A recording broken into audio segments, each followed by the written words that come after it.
Welcome to the Sociological Compass.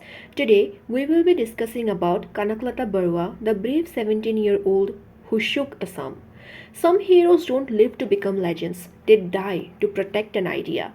Today, we will be talking about a 17-year-old girl from Assam, Kanaklata Baruah, also known as Birbala, a girl who led a procession during Quit India movement, a girl who carried the tricolour knowing she may not return home alive. Why did she become a symbol of Assamese bravery? Let's deep dive. In the historical context, Assam became a part of British India in 1826 after the Yandabud Treaty. British introduced taxes, land revenue systems and disrupted traditional Assamese Ahom traditional and administrative structures. Large-scale migration policies changed Assam demographic patterns, creating anxiety among locals.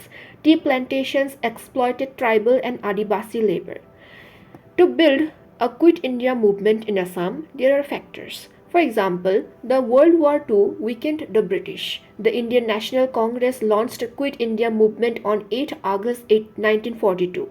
In Assam, the movement took a fiery turn, especially led by students, women, and youth. The British administration became extremely repressive in northeast because the region was closed to Burma war zone. Gohpur subdivision saw powerful underground resistance. Congress volunteer group known as Mrityu Bahini, which we translate in English as Death Squad, carried out operations.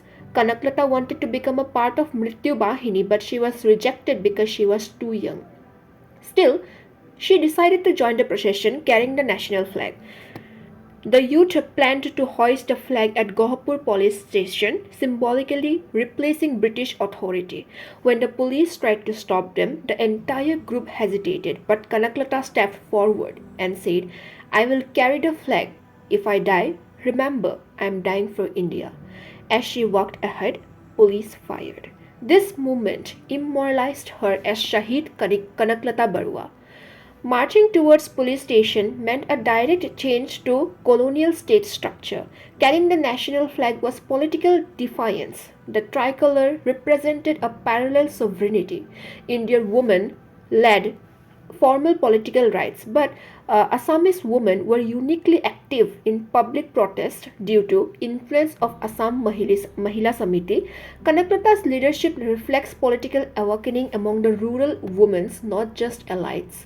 Now, if we dive into the sociological analysis of the whole topic, we can say that the Quit India movement saw massive participation from students and youth in Assam. Sociologically, youth symbolized rebellion plus idealism plus readiness for sacrifice. Kanaklata became a collective symbol of youth resistance.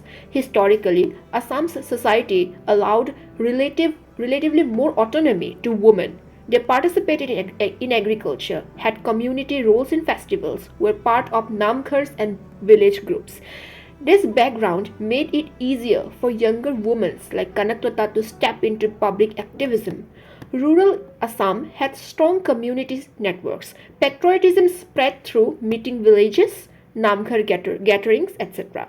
Kanaklata's heroism was nurtured by a collective moral environment, not just a particular courage. In sociology, a flag is totem, a sacred representing collective identity. For Kanaklata, carrying the flag meant carrying the honor of Assam's society against the colonial humiliation. After her death, she became a folk hero. Assam's oral traditions, songs, and youth organized idealized her as Birangana Kanaklata. There is a lasting impact in the legacy of Kanaklata Baruah. For example, Indian Coast Guard named a ship ICGS Kanaklata Baruah.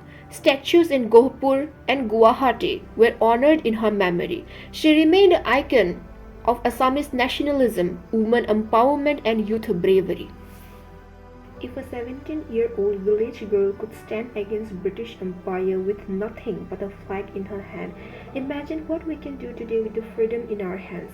This was the story of Shahid Kanaklata Baruah, Assam's brave daughter. If you want such most unknown stories from history, polity, and society, like, share, and subscribe. Jai Hind, Jaya Aham.